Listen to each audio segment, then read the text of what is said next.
connecté à la mémoire. Je vais fermer les yeux et voir ces ondes alpha qui apparaissent sur les signaux électriques.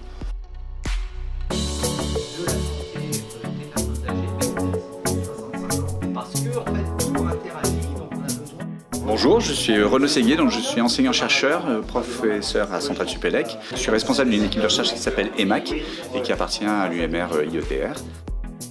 Je travaille au développement en particulier d'une petite solution qu'on appelle EmoBot, qui est une start-up et qui permet de suivre en continu l'état émotionnel des personnes au cours du temps.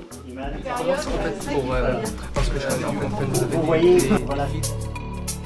À l'intérieur d'EmoBot, il y a une petite caméra vidéo et on filme la personne et on analyse les expressions de son visage. Et en fait, ce qu'on analyse, c'est vraiment les différentes expressions au cours du temps, voir s'il y a des motifs qui se répètent, si la personne, par exemple, passe d'un état émotionnel à un autre plusieurs fois dans la journée, si elle est anxieuse, si elle glisse comme ça au bout de 3-4 semaines vers une dépression, vers de l'apathie, etc. Donc c'est ce genre de choses qu'on analyse avec EmoBot. Pour vous montrer ça ressemble à quoi, donc vous allez voir qu'il y a des signaux. C'est-à-dire notre système, on utilise plutôt ça nous dans la recherche.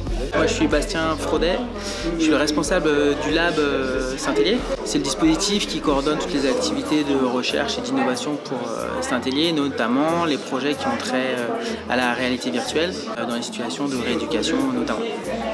Aujourd'hui, l'idée, c'était de faire profiter un petit peu de notre expérience autour de la réalité virtuelle pour essayer d'expliquer à des néophytes en quoi la réalité virtuelle peut piéger le cerveau. C'est un outil qu'on utilise nous en rééducation et pour lequel on a aussi aujourd'hui des données qui permettent de comprendre comment s'isoler de sa réalité à travers des univers immersifs peut amener le cerveau à développer des comportements très différents. Alors on voit ici dans l'écran ce qu'elle est en train de voir, elle, dans la réalité. Je suis Patrice Piette, je suis kinésithérapeute de formation, cadre de santé, et je travaille au lab Saint-Hélier, donc au sein de la cellule recherche clinique. Donc, ce sont les centres de rééducation qui investissent sur dispositifs. Après, il y a des dispositifs plus grand public qu'on peut réutiliser en rééducation. C'est un petit peu le même système qui s'était passé avec la Nintendo Wii, où finalement, au départ, c'était un matériel qui était grand public pour du jeu, et qui finalement a dévié et atterri dans tous les cabinets de rééducation parce qu'on pouvait en faire des choses intéressantes.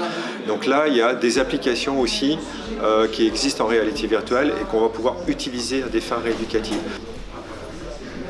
Je m'appelle Romain Cavagna, je suis le directeur R&D d'Artefacto, une PME au nord de Rennes, en fait à Béton. Donc on développe des solutions de réalité virtuelle, de réalité augmentée pour différents secteurs d'activité. On a développé ensemble un projet en fait, autour de la thématique de la télérééducation. J'étais invité là par le pôle Saint-Hélier pour présenter ce dispositif et le faire découvrir en fait, au public en fait, à travers cet événement.